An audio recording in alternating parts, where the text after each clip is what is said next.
Hello and welcome to another episode of Growing Up B2B. I'm your host, Delia. I'm the second generation of Delia Associates, the place where B2B brands go to grow. I'm really excited to introduce today's guest. She's Pietrowitz-Phillips, president of LEM Plastics. Based in Fairfield, New Jersey, LEM Plastics is a trusted fabricator of high-performance plastic sheet, rod, and tube for a wide range of industries, including aerospace, medical, and electronics. For more than 50 years, the company has provided value-added solutions through precision cutting, CNC routing, and customized fabrication. However, Ellen didn't start her career in manufacturing. In fact, she comes from the restaurant world.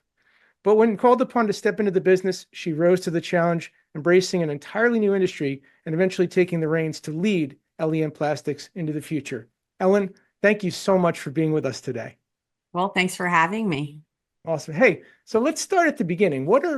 When you look back at LEM Plastics, what are some of your earliest memories of the company growing up?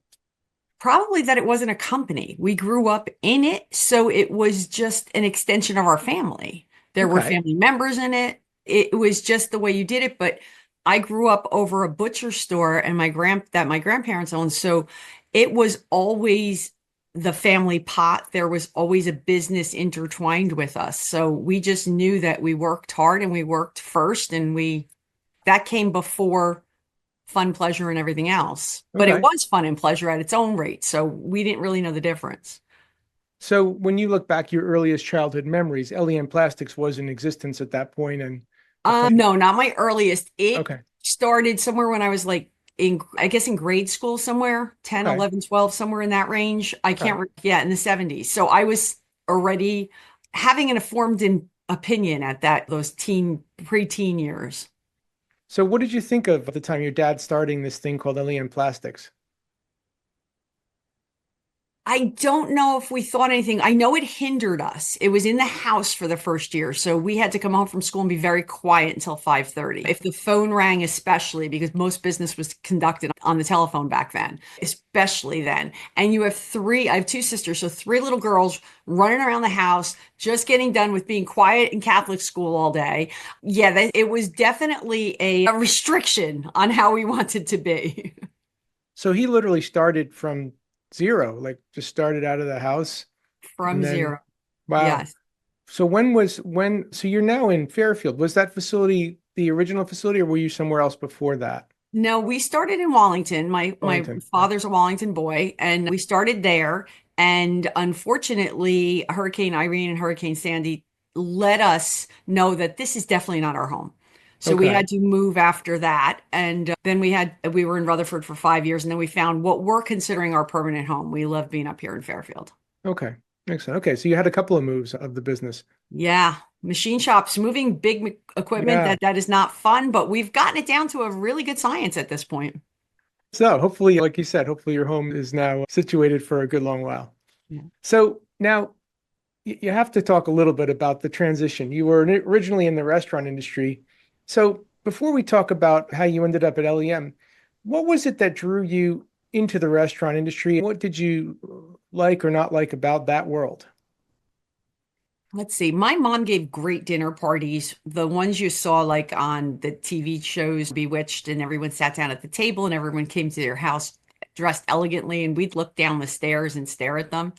So everything, and she was very strategic and disciplined about the perfect table, and everything was going to match, and the menu weeks before, and planning. We grew up in that, and I'm more of a fly by the seat of your pants kind of girl. So that was it. They were seeds that were planted for me, which helped me now. And then I wound up doing a lot of little businesses, selling, and a lot of artwork because I'm an art major. And when I got married in the 80s, my husband at that time was a restaurant manager from North Carolina. He did a lot of that and always dreamed of his own restaurant. So me being the tenacious person that I am, I was like, we can do this. I could do this. Why couldn't I do this? So we did. We bought an old rundown, broken up bar. We bought their liquor license. We tore it apart with all our friends and family, put it back together, and had a really nice restaurant. I was in it for about 6 years. Wow. Where was the restaurant located? It was in Wallington Okay. because in Wallington, you could get a liquor license much less expensively than you could other places because there was one on every corner. And if you were going to Nice. leave it in the spot it was in, it was very much attainable in dollars. Now, are the remnants of what that restaurant was still in existence today? Is it operating that facility as a restaurant today? It is not. It is operating as I think a Korean church. Somebody's renting Okay. it. Yeah. Okay. All right. Interesting. So that makes your background even richer. So from art major to restaurateur to fabricator, not everyone can say that in their journey. No, That's pretty really. wild. Okay, so you were in the restaurant business, you started this business, and at some point, can you take us back to that moment where you and your father had the conversation about you coming into LEM Plastics? Oh, absolutely. I remember it every minute, and my sisters roll their eyes and they glaze over when I say these things. And so does my mother, because none of them were really there, but they were in the periphery. And they think I pushed this a little much, but it's true. It was Christmas Eve. My dad had been in this business for so long. He had so many people come in and out, family members, and he got to the place where he could take it no farther. And the places he had to go with it were very uncomfortable for him. It Right. was a growing point, and he'd have to have hard conversations. One would be with his partner, who was his older brother, and he was not physically ready to do that. He had gotten shingles. The anxiety, the stress was really getting to him. And he said, I think I've taken this as far as I can take it. You got to go do this for me. And I said, yeah, no, I don't want to do this for you. And he said, we were drinking on Christmas Eve, which is always a bad thing. And he literally said, no, my mother told me that I had to take care of the family way back when. And he goes, now it's your turn and I need you to do this.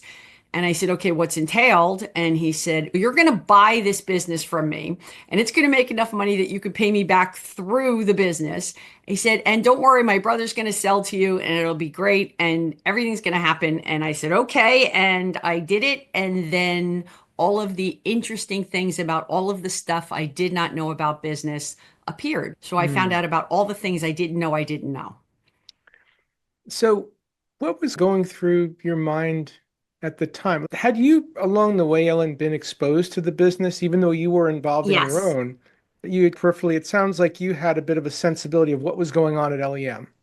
Yeah, when I was in high school, because I played sports, I didn't have to do as much in the actual building itself, but there were Saturdays, there was extra work. There were times that we stood in front of little machines. We had no idea what we were doing, but we just knew we moved a couple levers and things fell off and then put them in a box.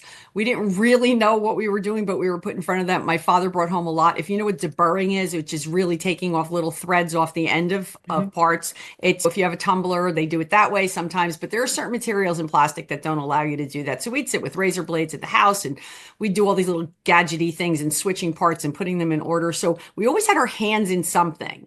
In order to Mhm. keep us quiet, he'd have us sitting on the floor, putting all of his receipts and orders and stuff in numerical order. The whole thing was numerical order. We knew like crazy stuff like that. And my dad, we drove to the beach. We had a little tiny bungalow in Seaside Park, and we drove to the beach every weekend and all summer. And when my dad would drive, in order to keep three little girls quiet, we'd sing or he'd do spelling bees. And that would be fine, but he'd spell things like tetrafluoropolyethylene. So it was always in our conversations. There was always something in there, and he was trying to teach lessons as he was doing it. So we were part of it, but we weren't. And then we knew that we went to the beach with my mom, and my dad came on weekends because that business had to be there. So we were in and out. We were little and we were considered girls, so it was a tough industry to shove them in front of, and you didn't do that with all the little grumpy machinists and stuff. It took until I was in college to work part-time and go back and forth. And then, excitingly enough, Dad used to take me on sales calls because I think he knew deep down he was going to groom me for this. And when he couldn't groom me to love the sales, he groomed me to love money and to love buying things, new cars and getting my own apartment. And so he had that in there. So he knew if I was always in debt, he'd be the one that could like easily give me the raise in salary that I needed to cover these things. So he definitely, not in a manipulative malice type way, always knew how to guide me where he wanted me exactly to go because I was the son he never had. So are you just in the pecking order of your siblings, where do you sit? Are you the I oldest, s- youngest? In the middle. middle. Okay, I'm interesting. that problem middle child. Wow, okay. Yes. So how did that go over when it was clear that you would be potentially stepping into this business and they were not, or had they chosen different paths altogether? Your sister. In a way, my oldest sister is a brilliant scientist, chemist type person, and she really didn't want to be part of this business. And she is really focused in those centers. So this, although plastics and has a lot of science behind it, just wasn't her thing. My youngest sister is in the business. She works for me right now. She was doing a lot as she was raising her kids, taking work home. She had a silk screening business. She silk screened a lot of our parts. But what I can tell anyone is the best thing that I ever did was pay for this, was pay for these shares and pay for this business, because then it legitimized me not getting it Yep. where everybody gets upset about you gave that to her. What did you give to us? But I paid for it. In fact, there were times that I had to actually prove the receipts and show the canceled checks that I actually did pay for it because my dad seemed to forget to tell a bunch of people that. So it's okay. Yes, I 100% agree with you. And for anyone listening who's contemplating a generational transfer, again, I'll be biased because I also paid for Delia Associates. And I think it carries a richer sense of value of ownership as opposed to the granting of ownership, and that there's an appreciation because, yeah, this was bought. In fact, I found the original stock certificates and the original valuation from, I guess it was 1996, and a handwritten note between my dad and I. That was our agreement. I have that same handwritten note. I have that same one. So I was like, oh gosh, this is one for the archives. It's So funny when you see their handwriting too, yeah, because my dad is impressive. gone, and when I see his handwriting, it just, I don't know, there, it's like he's there. Yeah, I have the same feeling, that distinctive cursive style that, Mm, all adults when we were young would write in. absolutely. Yeah. It's amazing. You're going from the restaurant world, you had some working knowledge of the business, but you're jumping into a totally different industry. You're jumping into manufacturing and fabrication. How did you reconcile that yourself? Like that shift? How did that feel for you? I will tell you the truth. When we were building the restaurant, we needed an income because we knew it couldn't survive on itself and we didn't have that big an investment. So I was working in sales for my dad as we were building the restaurant. And I would go there in the morning, and at lunchtime, I'd run over to the restaurant, see how it was doing. And then I'd run back and go to work. And then at night, I'd be there all night and close it up with my husband at the time, and then literally start the whole process all over again. I used to tell people Monday was my favorite day of the week because I only worked one job on Monday. It was great. The restaurant was closed. It was amazing. How But did you, that's staggering, Alan. How did you sustain yourself across that period? Because everyone knows that the restaurant industry in and of itself is incredibly taxing on the body, on time. it is. And you know what, though? I looked at it like having a party in my living room almost every night. So I was entertaining every night, and it was just, but I wasn't doing the work in terms of a lot of the heavy physical lifting. There were waiters and waitresses. There were people in the kitchen. There were people washing the dishes. I wasn't planning the menus. So all I was front of the house. So I was making sure everyone was having the experience that they came out to pay for and have, and then run the staff and make sure that they were all in good place. So for me, it was I was inviting you into my home because I lived on the Mhm. third floor of this restaurant too. We had carved out a little apartment up there so it'd make it easier. And so I was constantly entertaining, and it was exciting. It was exciting, and I was young, and you'll be surprised that when you have to do that, I could go into the office for 8 in the morning, keep running, close the restaurant up at 11 or midnight or whatever, and start it all over again and do that 6 full days a week. You're surprised when you don't have it to do, and you come home at 5 or 6 o'clock and you sit on the couch, and all of a sudden you're as tired as can be, and you're like, how? Because you didn't have that momentum and that movement, and it was not as hard as frustrating as it could have been in those thought processes. I think the biggest frustration was being on the same page with the chef and the owner, and trying to get them to understand what business looks like as opposed to this lovely little place that you're having fun in. I get it. I get it. So in the early days, as you were coming into LEM Plastics full time, Did your dad stick around? Yeah, he was Okay. there for first couple of years. Yeah, for the Okay. first couple of years he was there, but this allowed him freedoms. This allowed him to be the more of a visionary and less of the actual integrator. This allowed him to go spend winters in Florida, go back and forth. He would call me the first time we got him his cell phone. He goes, I don't need this. This is money. You don't need to spend this. I said, you need this. And it was the old black box with the receiver and the wired cord on the end of it. And I'm like, this way you can go wherever you want. But if I need you, I can get you. Oh, it costs too much. Take the phone. One day he called me from his boat and had said, are you making me any money? And I was like, okay, I have created this monster and now I have to live with him. That's funny. So you have a very interesting background as you had this from a young age, this early exposure to the business, and you had a bit of a position in it or a hand in it leading up to the point where you said, okay, I'm coming in to take over to buy out the business. Were there some gaps in your knowledge though? Were there some things you didn't know? There were Grand Canyons of gaps. There were canyons of gaps. Being the son he never had, he just thought, and he would say things to me like, if I had your brain, you know how far I could go if I had your abilities. And I would look at him like, I have no idea what you're talking about. Again, I was an art major. I carved marble in Italy. My passion was making things pretty and beautiful. And growing up, it was the 80s, like champagne was flowing, everybody was partying. It was a different kind of experience. I only knew that I had the personality to talk to strangers. People liked me. I could sell. So going in, I didn't think anything of it and found out that not knowing P&Ls, not knowing data sheets, not knowing how to make decisions based off data because someone else had the data and you were just doing. And as long as you were successful, nobody gave you any other information. Having no formal training. And again, going back to not knowing what I didn't know, which was a heck of a lot.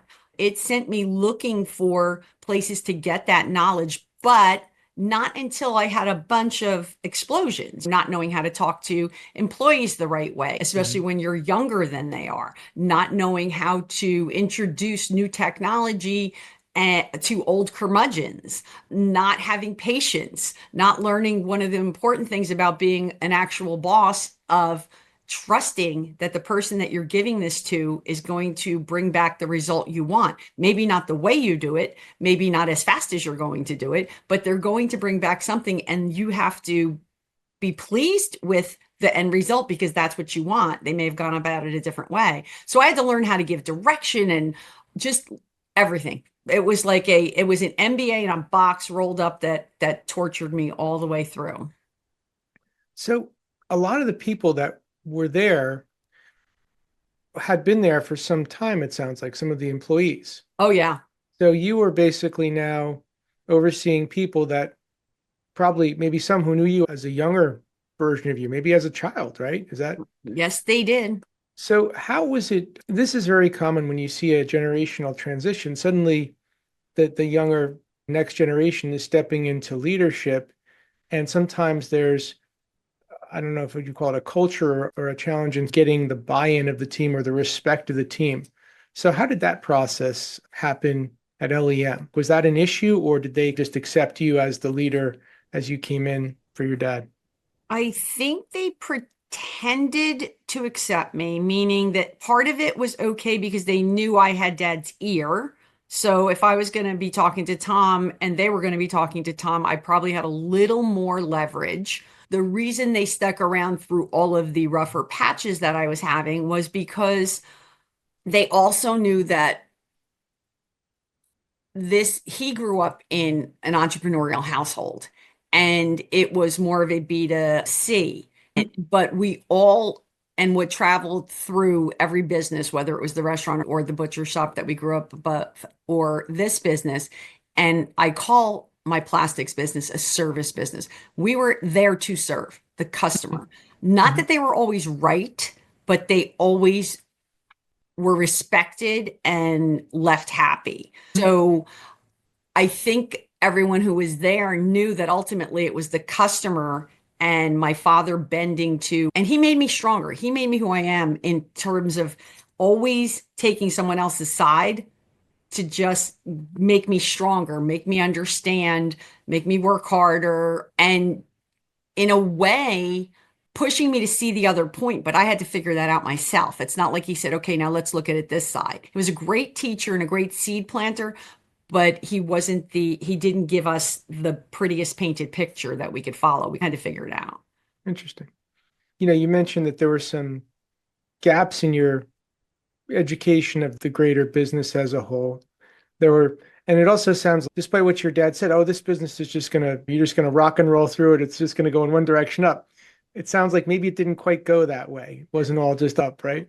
No, it definitely wasn't all up. No, recessions and dips in markets and plastics, although that's our specialty and our niche. Plastics have a tendency to increase in price when petroleum goes up. So when oil goes up, plastics go up, and plastics never come down.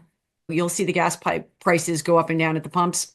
Plastics don't come back down. So there were a lot of changes that we had to go through. And then there were also all of those fun changes, which as I was doing this and as I was building it and as I wound up owning the percentage because I didn't come in buying it first. I came in selling first. And then he pulled me aside and goes, okay, this is going to work and you're going to do this. Learning how he didn't have a buy-sell agreement. He didn't have a partnership agreement. He had bylaws and a lawyer set up 42,000 pages of bylaws, which I'm sure was copied off of something else. And these are things he never taught. I corporate minutes and did this happen and all of these fun things. So when I went to the partner and said, okay, the partner was like, I'm not selling. Here, give me $1 million and I'll sell to you. Wow. Yeah. So there was a lot of, and it's not that my father set me up in a way. He needed relief. He knew I could carry it. He thought I was smart enough to handle it. I just don't think that I knew what I was walking into. And I had to learn a lot. And I learned slower than as I look back, I should have learned a lot faster, but you have to get rid of your own preconditioned mind, which is you forced me to do this. Now I'm angry. Everybody hates me. I don't want to be it. Like, so instead of going all full forward, this is what we have to do to get to that spot, I just had to wallow a bit. Yeah. I think as you're telling your story, I'm certainly feeling some of the synergies of, yes, I vividly recall some of those moments. What did I do? And then you get through it. We had a lot of family members too. So getting through it was yes, but have to successfully getting through it because he promised all of these people he was taking care of them. And then he let it in my lap. So now I was taking care of everybody. And we had a group that was a little used to sticking their hand out and something got put back into it. Yeah. And they just would, no matter what they put in or didn't put in. So it was just a matter of those little Chinese cats that go like this. Yeah. I had a bunch of employees that did that. And when they did it to him, there would be money or raises or bonuses or things would be put in their hand and it would come back and they'd be excited. So when I got there and nothing came back in their hand as they brought it back, there was a lot of tension. And I said, what did you do for it? And I was coming at it from a different aspect and I wasn't exhausted. I had some energy. He was getting tired. So it was a very interesting time and a lot of learning. Wow. So aside from your dad, was there anyone else, whether they were in the company or maybe external from the company, that did act as something of a guide or mentor as you were going through some of this, I'll call it new learning to fully embrace all of the dimensions of leading the company? Dad was great. Even when he lived in Florida, even as he started, unfortunately, at the very end, he got Alzheimer's, dementia on that border spectrum. So he couldn't remember a lot after a while. He was great for the first beginnings, but he was a good sounding board, but he was not the most relevant with what was happening with technology in the industry and all of that. And he didn't want to get involved in that. He wanted to sit on his boat and fish. There were more people around me, but I found that it got lonelier and nobody understood it. My friends had no clue. They'd let me whine and ponder on over drinks, but they didn't really know what I was looking for. And I kept searching it out. And I thought, maybe the husband who owned the restaurant would get it. And he didn't get it. And that's hence why I left the restaurant too. So that was gone. But then I started looking for groups, and I think the first group that I found was WPO. Hmm. And I came in when I was at my lowest. And that's usually when you find these groups. You're never really like high, you're on your low. And it was going through a hurricane, trying to build a business back with no FEMA help, no insurance help because we shouldn't have been flooded, with no partner help, with no so off receivables. And WPO started helping there and teaching me and getting me farther, and then sending me to Tuck, which is Dartmouth's business school. So I went there twice. I went to Tuck 1 and Tuck 2 to get this like expedited MBA, understanding Hmm. business, see what I'm looking at, what I'm not looking at, what I should be looking at. And from there, wound up getting our certifications to be WeBank owned and know that there were a few more people, and watching these, mostly they were women, but watching them just run like it was nothing. I kept thinking, where was I? Where did I miss this part of the education?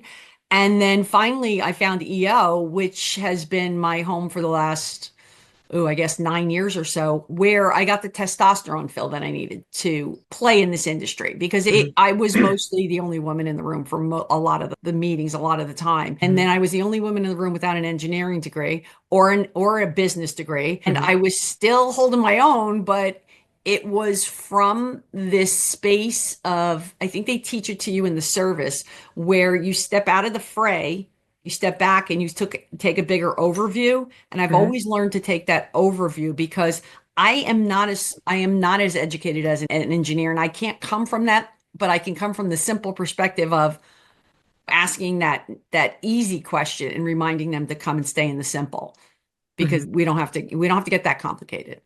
Interesting. Yeah, when you think about the first rocket to the moon and the computer that got it there and got it back, and our smartphones are smarter than that computer was, we could keep things a little simpler. So I get to play in that arena in the more obvious, I guess it is, which gets forgotten when you're around all these people who live in this very highbrowed, educated space. And I would have to think at times that could be a breath of fresh air for the room to say, okay, this person's bringing it back to the practical, pragmatic, simple terms that we There, need to execute on. yeah, and Yeah. there were a lot that were very gracious that way, and then there were a few that would look at me and say, "Why is she here to pick the color?" So, yeah, there was a lot of back and forth, but there were a few people who saw something in me the way my dad did, who literally, I can't say took me under their wing, but literally made sure that there were openings, the door was left open, or they guided me or hinted at. So it Hmm. was just a matter of being very open to what was being provided. So you got some good mentorship through some of the organizations. You got you And filled some coaching. and some good coaching, and you filled some Mhm. gaps in your education. Was there, if you look back, was there a turning point where you said, okay, I belong here and I've got this, I can do this, where you fully felt the full sails behind you, you were going forward and you felt the full confidence in your abilities and where you could take this company? Probably about 5 years ago, maybe. So it's been a long road to this. And that was because I started a more of a personal journey, and we'll call it a spiritual journey. That started in 2000. And the more I got stronger, understanding that, learning the lessons of trust, learning how to release your anxiety, release the control factor, and allow things to happen around you, that helped materialize good coming at us. It also helped me build better relationships. And Mhm. so it was about me learning how to trust others, even though deep down they didn't want to be part of that success. They couldn't wait to take me down, but I needed to teach them. And I use the word trust interestingly because it's more about an allowance and a knowing in that higher realm, whether it's the universe, God, divine, whatever you call it, was going to return to me what I was going to put out there. So as I grew in that space and learned about myself and all of my shortcomings and started to put them right in front on people's plates, with employees, with banks, with customers, putting my shortcomings out there, meaning ownership of we did this right, we did this wrong, or now I understand where you're coming from, or allowing them to teach me like I was 5 years old if they needed to. But being vulnerable in those spots helped us all grow and get stronger. And it gave me that confidence. And then all of a sudden it was like, okay, what do you want to know? I can tell you how we were begging for dollars or how we were flying high, either way. But yeah, Mhm. living in that space. Would you say that approach, that style of that openness in your leadership style, would you say that's a departure from how your dad governed when he was the leader of the organization, or were there parallels?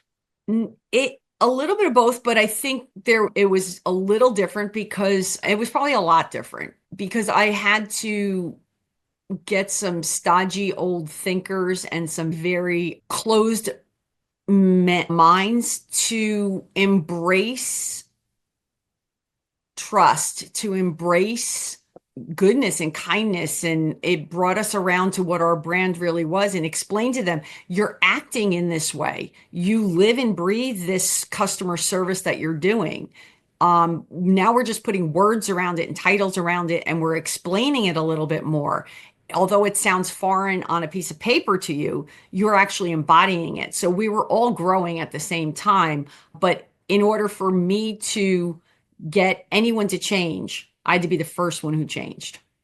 So that's some incredible self-awareness and self-realization going on there. And survival. It's survival, actually, what it was that got me to that space. And now it's comfort and ease of living. But when you have the same argument with someone all the time and you go back and forth, doesn't matter what it's about, what tool, what are you making, you're not moving fast enough, whatever it is, and you go at that argument the same way each time, no matter whether you're quiet and you let them speak and you listen to what they're saying, if it's exactly the same, you get no different result. So, in order for me to get them to come at it a different way or see something else or think some other way, I had to change that spot in me, which was, asking a different question, coming through the back door instead of coming right at them, showing and like initiating things in order to get the wall, that defensive mode, to Mhm. just not come out before we even finish the sentence.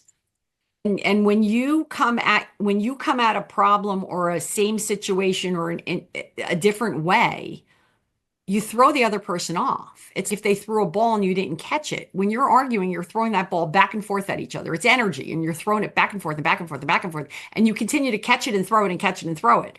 If you just step aside and let the ball go by you, you've stopped that craziness. And I had to Mm. learn how to do that and went through a lot of trainings. There was something called Peak Potentials, which was T. Harv Eckert's Millionaire Mind stuff. I had to go through a lot of different trainings to really learn that it was all right there within me, but I wasn't allowing it to come out either.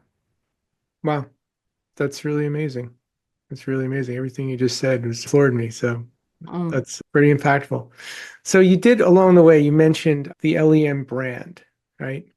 What do you see right now as LEM's greatest differentiator in the space that you're in? How do you really set yourself apart from all others? It's something we took on during COVID, and it's called CCK. We trademarked CCK, which is collaborative, cooperative, kind. I have been in and out of this business for my entire life. As a little kid, knowing and understanding, it was dirty in the beginning. There were oils. It was messy. You wore grubby clothes. We're in plastics. It's a much cleaner environment. The shops are beautiful. The machines run automatically. Things are so different from when I grew up in it. But what didn't change was the service end of it. And what I learned growing up through all the other businesses my dad had us grow up in is service to somebody and honesty and really collaborating or really cooperating, really understanding their need and helping ease that need. And then getting repaid for it, which is whether it's in goods and services or monetarily or word of mouth or the next person that's going to be in line. And we run the plastics company that way. It's how do we take away the customer's pain? What can we teach the new buyers that come up that don't understand? They're looking at a screen that says they need 1,000 parts. And because the training that I got when I was young isn't being given to purchasing agents now, we do things like tell them your build is happening over the next 3 weeks. How many do you build in a week? How many of those of our parts are on that build? So it's maybe 200 a week. You use 12 a day. So if you're in desperate need tomorrow, your line is going down. If I were to give you 12, guess what? Your line doesn't go down. But if I give you 100 out of that 1,000, because they're not made yet, but I can give you 100 of them, then you're going to run for a couple days and you're not going to be stressed. Your line's not going to go down. But there's little things that you don't understand because a computer says 1,000 pieces. Whereas when I came up in this business and in other businesses and walked the customers' lines, I knew that there were 42 components that built this one thing, and I may have had one of them or two of them. So it was those kinds of things, or reminding them, you ordered this part, but do you know this one goes with it too? Is that on order with somebody else? It's fine if it is, but you're going to have a hole on your line. And these are the things we learn to just be partners and build relationships. So CCK is collaborative, cooperative, kind. We want to be part of it. We want to help be your solution. We're worth it. We're worth being there. And you can give it to LEM and just say, this is how many I need. This is when I need them. See ya. And we pretty much have always made sure that we've produced at the end to get that result. Awesome. I like that. It has a nice ring to it as well. Mm. So for somebody that's looking to step into their family business, whether thinking about taking a deliberate step into a family business or maybe unexpectedly stepping in, what would be a piece of advice you might give them? If it is your passion, if whatever the industry is your passion, my first advice, especially if you're just coming out of school, would be to go work somewhere else. And I'm not saying steal the secrets, but see the secret sauce that works or doesn't work. Be the sponge, get all the information you can get, do your best there. Obviously, I'm not asking you to work for your competition so you can come steal all the results, but I'm saying you need to prove yourself and build your confidence level, build your arsenal of tools that you learn how to use, have all the hard conversations before you go into a place where they become history. And it can always, it's always there. Someone always brings back, we used to, or we always did it this way, or you said.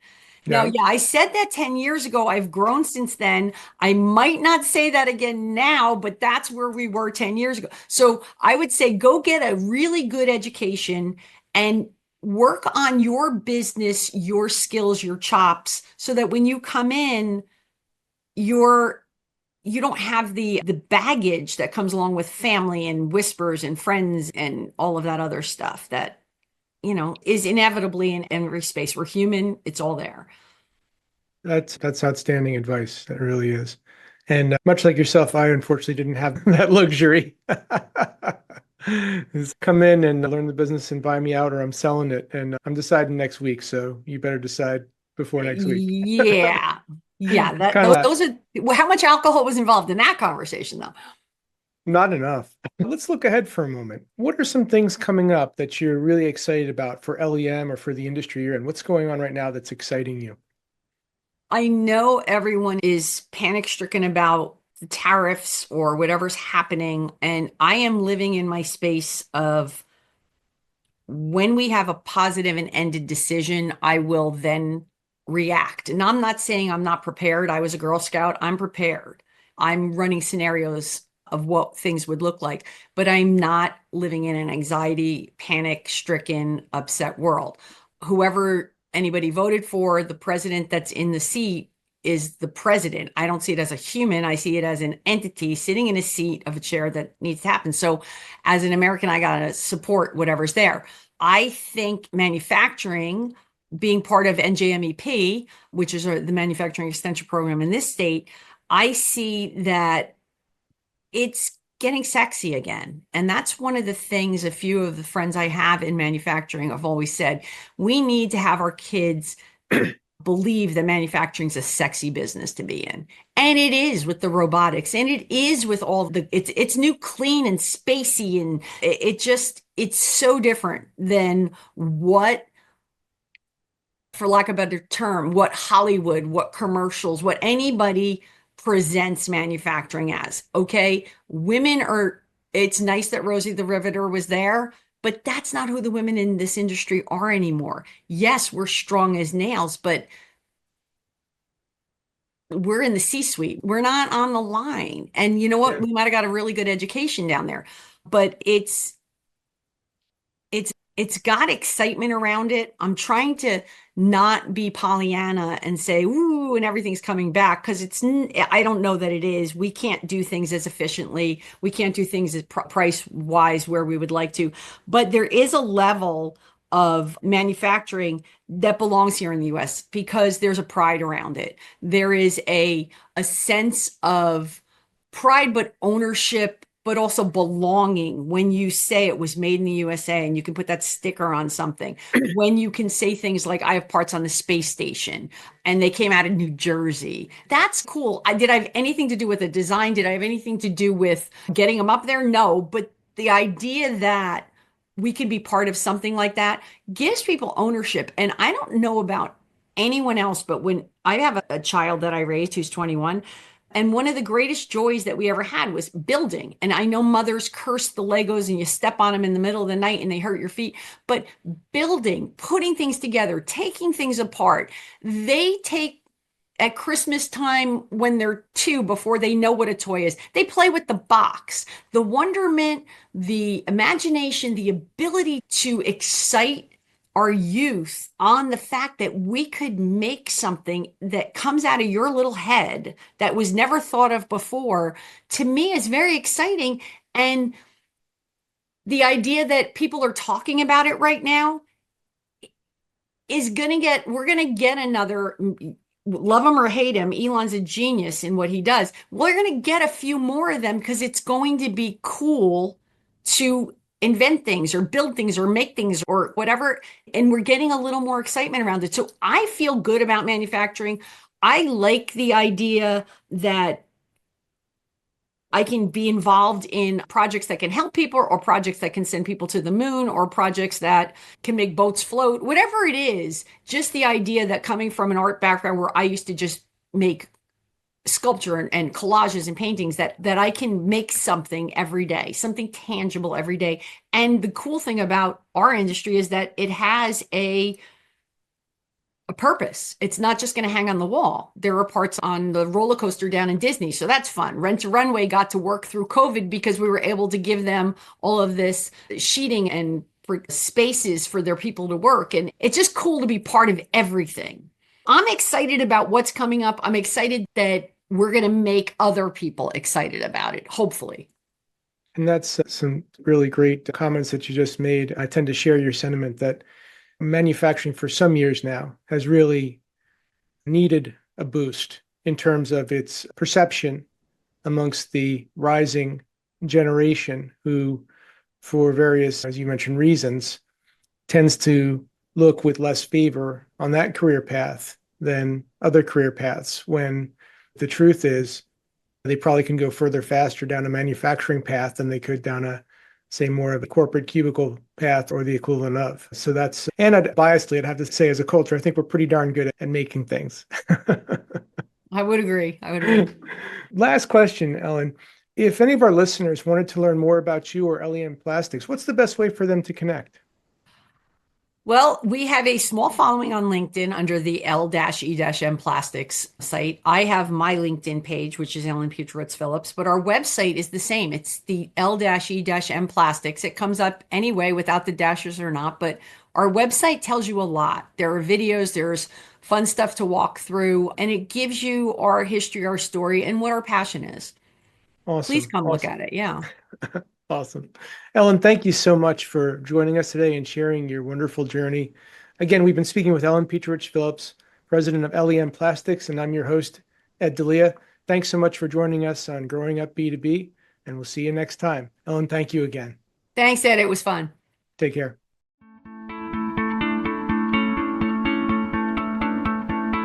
Hey, thanks so much for tuning into Growing Up B2B. To explore more episodes and insights, visit podcast.delianet.com. And if you've enjoyed this episode, please give us a rating or review on your podcast platform of choice. Having worked with hundreds of family-led businesses across my career and being a second-generation leader myself, I'm on a mission to to help every family business I meet achieve next level growth for their organization. So feel free also to connect with me on LinkedIn and let's support each other. You can also find out more about my company at delianet.com. Again, I'm your host, Ed Delia, and thanks so much for joining us today. Take care.